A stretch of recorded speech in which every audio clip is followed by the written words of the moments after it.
In this review, I'll be diving deep into Chapter 1112 of One Piece, uncovering and explaining all the hidden details and subtleties that might have gone unnoticed. One Piece, titled Tough Aspect, the narrative unfolds with a cover story continuing the adventures of Yamato in Wano.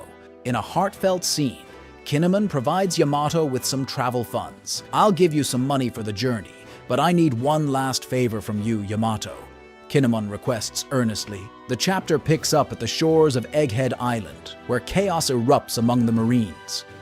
A frantic announcement echoes across the area. "Attention! All units! The pacifistas have halted their attacks. Do not let the Yonko Mugiwara no Luffy's crew escape. Do not let Jewelry Bonnie get away." The formidable pacifistas lie scattered on the ground, deactivated, with chilling smoke emanating from their bodies, indicating a sudden and mysterious cessation of their functions. Amidst this chaos, Nasjuro, in his apocalyptic form, reminiscent of a horseman of the apocalypse, appears exasperated and curses under his breath. "Tesh! Damn it, she's just a 12-year-old girl." Nasjuro laments the power vested in such a young child by Vegapunk for reasons he considers foolish. He then dashes off at an incredible speed, presumably toward a new target or to escape the unfolding events. The urgency of the situation is further highlighted by the appearance of the giants, Kashi and Oimo, who express a need to hasten back to their ship as they sense an impending danger. Their discussion hints at the gravity of the threat that has arrived, compelling them to return quickly. Meanwhile, the Marines, in a desperate bid to control the situation, begin detonating remaining structures on Egghead Island while shouting orders to prevent anyone from boarding a ship heading to Elbaf, located on the northwest coast of the island. This adds a layer of tension and desperation as the scene shifts to a fierce confrontation. The focus shifts to Franky, engaged in a tense battle with Vice Admiral Red King. The two are about to clash fists when Franky shouts, "Get out of my way!" In response, the Vice Admiral insists that Franky will not pass, leading to a powerful blow from Franky's strong right, which grotesquely twists the Vice Admiral's neck. I remind you that if you want the Mugiwara to leave Egghead alive, you can send Dragon to help them through a subscription. I hope you don't betray our Nakama. Amidst this intense fight, the giants continue to assist Franky and Bonnie. Bonnie, concerned for her father's safety, entrusts his well-being to the giants, who acknowledge her request positively. However, Vice Admiral Pomsky, inflamed by the situation, prepares his troops, shouting, "Get ready, you foolish girl, Jewelry Bonnie. We won't let such a powerful weapon remain with you." But his plans are thwarted as Bonnie uses her abilities to transform the Marines into children, who she then dispatches with strong kicks. Bonnie, infuriated, retorts, "Don't call my father a weapon. He is a hero, you damn bastard." Finally, the scene transitions to a laboratory phase where a message from Dr. Vegapunk continues to appear on screens viewed by an anxious audience. Vegapunk, ever the quirky genius, complains about his Vega coffee being too hot, reflecting his delicate palate, while Pythagoras notes that there are still 4 minutes remaining, perhaps indicating a countdown to a significant event. In a humorous touch, Vegapunk burns his tongue again, adding a lighter moment to the intense and action-packed chapter. In this gripping chapter of One Piece, Mars enters the laboratory's 4th room and remarks, "So this is the room," to which York, his guide, confirms, "Yes, it's the right place." The message was recorded here, but before she can finish, Mars unleashes a powerful attack that devastates that part of the facility. York watches in disbelief at the destruction unfolding before her. "Hey, wait, don't be so rash," she pleads, even as the ongoing transmission continues uninterrupted.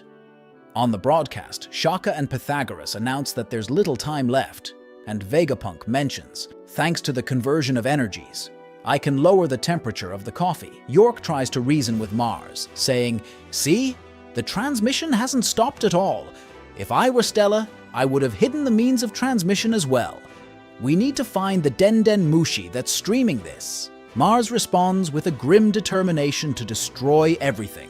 York becomes indignant, arguing that such an action would be unacceptable as it would not only destroy the weapons center, but also the power plant, which, containing a dense gas, could obliterate all of Punk Records. Mars, growing angry, insists that she should have an idea where it might be hidden. York concedes, agreeing to halt the process, but stating they need to search for it. Mars then mentions he hears the voice of a very small creature. York speculates, "Up in Punk Records? It might be there. We recently created a triangular-shaped Den Mushi transmitter. It could be that one." She then offers to show Mars where the entrance is so they can go and destroy it. The scene shifts to members of CP0, where Stussy has just stood up and is discussing recent events with Kaku. "It's a relief. It seems they ignored you," Stussy comments. Kaku replies with a mix of relief and concern, "It's a relief for both of us. What in the world was that monster?" Stussy surmises that it might be a member of the Gorosei based on its form. Kaku, visibly worried, says, "God, such a dark shape. Have they abandoned you, Stussy? It's shameful. Even if you betrayed us." Stussy answers regretfully, "Sorry to disappoint, but I chose to come here myself. I still have one last job to finish." In this action-packed chapter of One Piece, the focus shifts to Nami as she questions why they are leaving Stussy behind. Edison explains that they have no choice because she is going to deactivate the dome's barrier, emphasizing the importance of her sacrifice to ensure everyone's escape. Nami acknowledges the necessity of their actions to emerge unscathed.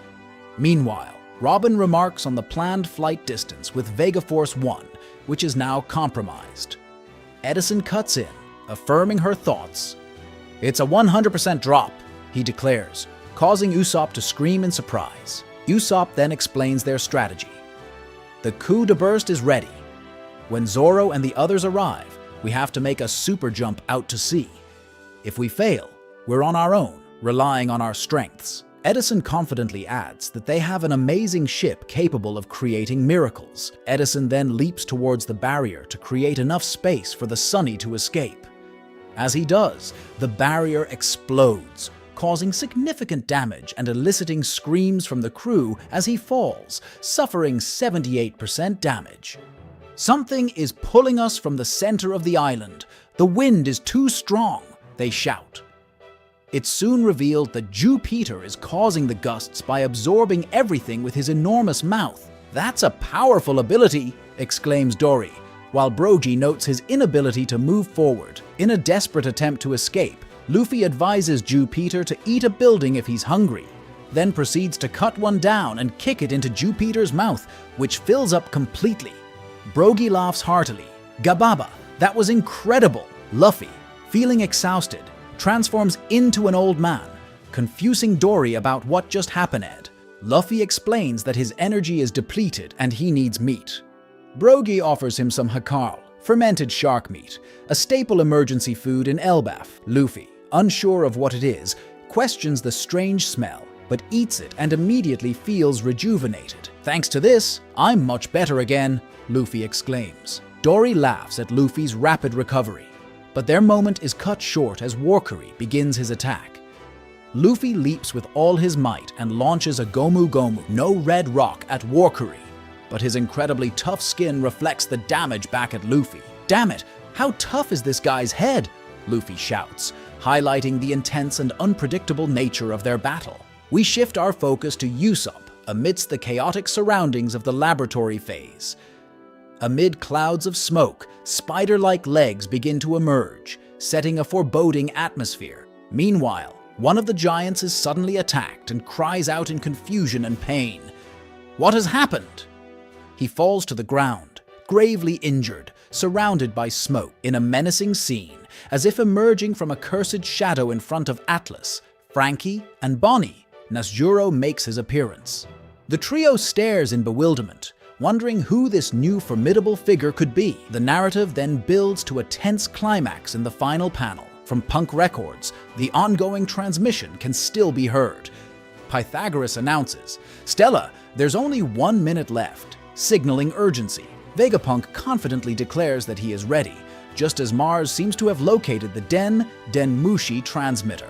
With a grim resolve, Mars states, "So this is it? Your luck has run out, Vegapunk," as he gazes at the device. However, as he looks up, something catches him by surprise, leaving readers in suspense at the end of chapter 11-12. Eagerly, fans are reassured that the manga will continue next week, promising further developments and revelations in this thrilling saga.